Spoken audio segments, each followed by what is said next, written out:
Hi friends, welcome to friends kitchen. எல்லோரும் எப்படி இருக்கீங்க ஃப்ரெண்ட்ஸ்? நாங்கள் சூப்பராக இருக்கோங்க ஃப்ரெண்ட்ஸ். இன்றைக்கி நம்ம வீடியோவில் பருப்பு சாம்பார் தாங்க செய்ய போகிறோம். பருப்பு வந்து பச்சையாக நம்ம அரைச்சி இது செய்ய போகிறோம். கொஞ்சம் வித்தியாசமாக ட்ரை பண்ணி பாருங்கள்.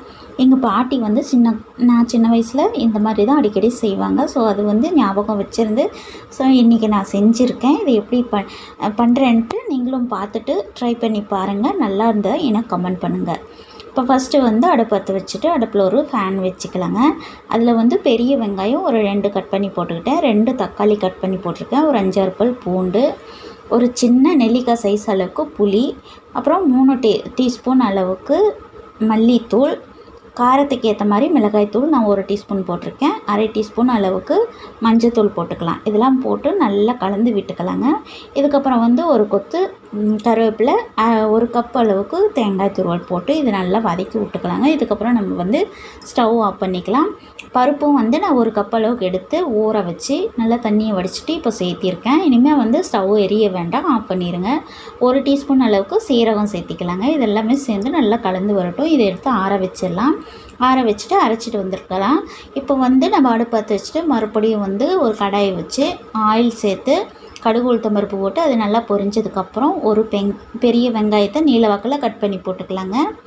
அப்புறம் ஒரு பச்சை மிளகாய் வாசனைக்காக ஒரு கொத்து கருவேப்பிலை போட்டு, அப்புறம் ஒரு தக்காளி, சின்ன தக்காளி வந்து கட் பண்ணி போட்டுக்கலாம். போட்டு நல்லா கலந்து விட்டுக்கலாங்க. இது நல்லா வதங்கி வரட்டும்.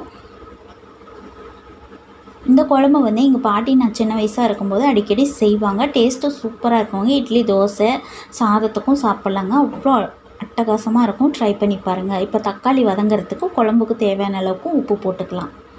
போட்டு இதை நல்லா வதக்கி விட்டுக்கலாம். சீக்கிரமாக தக்காளி வெந்து வந்துடும். இதுக்கப்புறம் வந்து நம்ம அரைச்சி வச்ச அந்த விழுது வந்து சேர்த்திக்கலாங்க.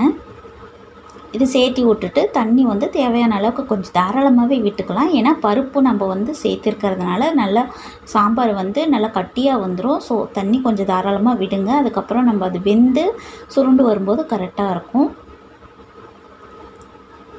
நான் வந்து இந்தளவுக்கு வச்சுருக்கேன். இப்போ பாருங்கள், நல்லா கொதித்து நல்லா வெந்து வந்துட்டுருக்குது. ஃப்ரெண்ட்ஸ், இந்த வீடியோ உங்களுக்கு பிடிச்சிருந்தா லைக் பண்ணுங்கள், ஷேர் பண்ணுங்கள், கமெண்ட் பண்ணுங்கள். நம்ம சேனலை சப்ஸ்கிரைப் பண்ணிக்கோங்க. பக்கத்தில் இருக்கிற பெல் ஐக்கானை கிளிக் பண்ணி ஆளுங்கிற ஆப்ஷன் கொடுத்திங்கன்னா நான் போடுற வீடியோஸ்லாம் உங்களுக்கு நோட்டிஃபிகேஷனாக வருங்க. இப்போ சாம்பார் ரெடி ஆகிடுச்சு. இதுக்கப்புறம் இப்போது மல்லித்தலை தூவி விட்டுக்கலாங்க. Okay, bye friends. Thanks for வாட்சிங்.